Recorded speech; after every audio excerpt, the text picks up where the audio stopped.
பின்வருவனவற்றை மதிப்பிடுக. Integral 0 to 1/√2 e power sin inverse x பெருக்கல் sin inverse x divided by root of 1 minus x square dx. Okay, so first நம்ம என்ன பண்ண போறோம் அப்படின்னா வந்துட்டு இதை ஒரு I அப்படின்னு சொல்லி எடுத்துக்கலாம். Okay, so let I is equal to integral 0 to 1/√2 நமக்கு e power sin inverse x பெருக்கல் sin inverse x divided by root of 1 minus x square பெருக்கல் dx.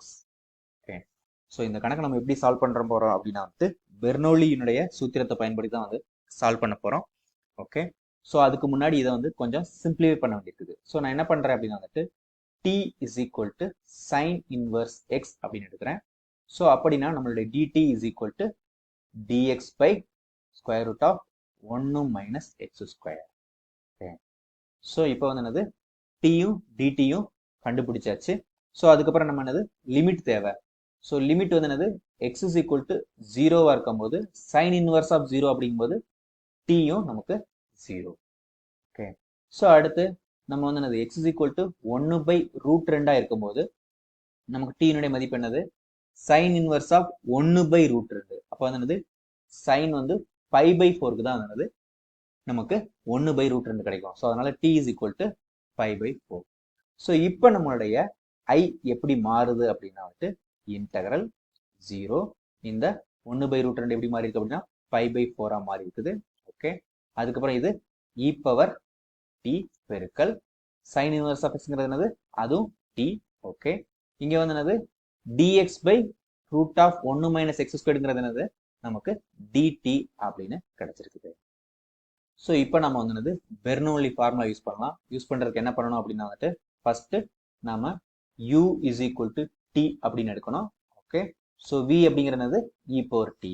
ஓகே, ஸோ நமக்கு வந்து என்னது இப்போ u1 கண்டுபிடிக்கலாம். u1 வந்து என்னது t-யை டிஃபரன்ஷியேட் பண்ணா நமக்கு என்னது 1 கிடைக்கும். ஸோ அவ்வளோதான். இங்கே வந்து என்னது இங்க u1 வரைக்கும் என்னது நமக்கு v2 தேவைப்படுது. அப்போ என்னது ஃபர்ஸ்ட் v1 கண்டுபிடிக்கலாம். v1ங்கிறது e power t தான். அப்ப v2 நமக்கு என்னது e power t தான். ஸோ இப்போ I என்ன அப்படிங்கிறத பெர்னோலி சூத்திரத்தை பயன்படுத்தி எழுதலாம். ஸோ ஃபர்ஸ்ட் என்னது uv1. So uv1 so t e power t. Okay, அதுக்கப்புறம் என்னது minus okay u1 v2. So 1 பெருக்கல் e power t. ஸோ அதுவும் என்னது e power t தான். ஸோ இப்போ வந்து என்னது நம்ம லிமிட் அப்ளை பண்ணலாம். இங்கே 0 இங்கே வந்து என்னது π/4. So this is equal to first வந்து என்னது அப்பர் லிமிட் அப்ளை பண்ணலாம். So π/4 okay e power π/4 minus e power π/4 okay minus lower limit apply பண்ணலாம். ஸோ ஃபர்ஸ்ட் என்னது நம்ம இங்கே டீக்கு பதிலாக 0 போடும்போது இது வந்து டேம் ஃபுல்லாக 0 ஆயிரும். ஸோ லோயர் லிமிட் கண்டுபிடிக்கிறக்கா ஒரு மைனஸ். ஸோ ஃபர்ஸ்ட் டைம் வந்து 0, அடுத்து இங்கே ஒரு மைனஸ் இருக்குது. ஓகே, ஸோ அதுக்கப்புறம் e power 0. Okay, so e power 0 மதிப்பு என்னது 1 அப்படின்னு தெரியும். ஸோ இங்கே minus of minus plus 1. So 1 இந்த ரெண்டு டைம்ல நான் என்னது e பவர் π/4 வெளியில் எடுக்கிறேன் நான்.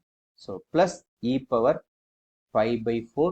ஓகே, எடுத்துட்டோம் அப்படின்னா மீதி என்ன இருக்கும் காமனா இங்க π/4 மைனஸ் 1 இருக்கும். ஸோ இதை தான் நம்மள கண்டுபிடிக்க சொல்லியிருக்காங்க. அதை நாம கண்டுபிடிச்சிட்டோம்.